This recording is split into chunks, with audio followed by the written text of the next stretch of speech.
Welcome back to the SME Marketeers Guide to Getting Started Online. In this video, we're going to look at the building blocks you need to create your site.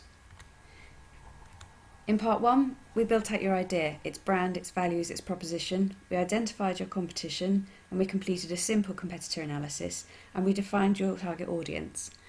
Now it's time to begin building the end-to-end customer journey, in particular looking at how you're going to reach your audience and what you're going to say. Before you embark on any activity, whether that's a site build or marketing campaign, it's good practice to begin putting the customer at the heart of everything you do. This will help you tailor the experience of your complete brand and also how you select and implement the channels that you use to drive your customer to your site.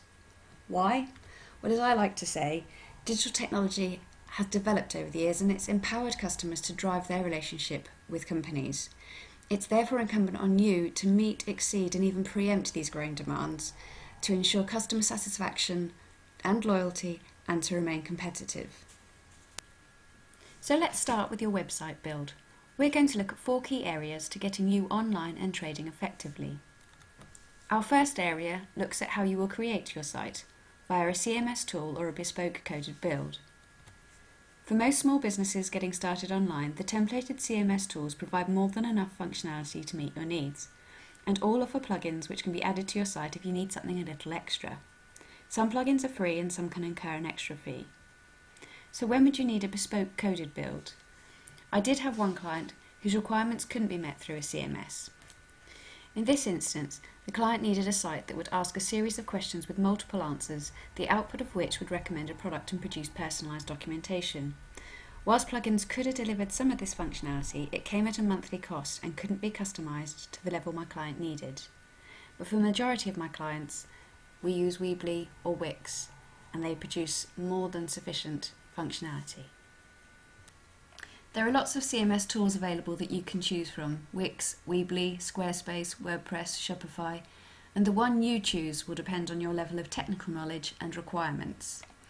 It's widely acknowledged that Weebly is the most user-friendly, it's the most simple to use, and it allows for some coding ability, but Wix has the greatest functionality, and Shopify, as the name suggests, lends itself well to e-commerce web builds. Which brings us to the next key consideration: responsive design and the importance of mobile and a good user experience. What does that mean? Responsive design means that your website adapts to being viewed by any device, whether that's a laptop, tablet, or mobile. But there's more to being mobile friendly than just responsive design. You should also make sure that your website has a quick load time, so don't use large image files or data-hungry video clips. And it also needs to have good usability, easy to hit buttons, for example. This is really important for both the user experience and for your SEO, particularly your Google ranking. It's probably no surprise to you that the majority of searches start on a mobile, and with Google's mobile-first indexing going live on the 1st of July 2019, you cannot afford for your site not to render or adapt to mobile. But why is that important? Well, put simply, if people are searching for information from their phone, they will land on your site from your phone. Google owns the lion's share of the search market, and it wants to keep it that way, so it aims to deliver the best possible results for its searchers. If it sends people to sites that they can't read on their phone, people would start to use a different search engine. So it searches the mobile content of your site for indexing and ranking. But it's not just Google. Remember, right at the beginning we said focus on the customer. So when you are building your site and thinking about your optimized customer journey, you must consider how it appears on mobile and consider the journey from landing to purchase for the user. It's no good building a beautiful site for your desktop if 80% of your traffic is from mobiles. So you're probably now thinking that you understand the importance of responsive design and being mobile friendly, but you're asking yourself, how do I do that? The benefits of using a CMS tool are that the template systems automatically render to mobile, and as you build your site you can switch between the views, desktop and mobile, to make sure your page looks great in all sizes. CMS tools are also continuously adapting for new technologies, so the onus is on them to ensure that their sites render correctly for each new phone or device launched. And we now move on to probably the most important step: plotting your customer journey and experience.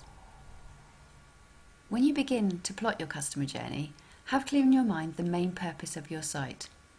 Is it for the customer to purchase a product, or attend an event, or download some information, or call you for a quote. You then need to think about how you will take your customer on a logical journey from landing on your site to achieving this goal, but you need to do it in a way that meets their needs. Think about the information you will need to provide at each point of their journey. When designing the site structure and page layout, you want to make this as simple as possible. Design the site structure and navigation around your customer's main purpose of their visit to your site. It helps to sketch this journey out. Group your site information into logical bite-sized chunks, so avoid having endless options in the top navigation. And finally, prioritise the products and service information on your site and each page according to the customer needs.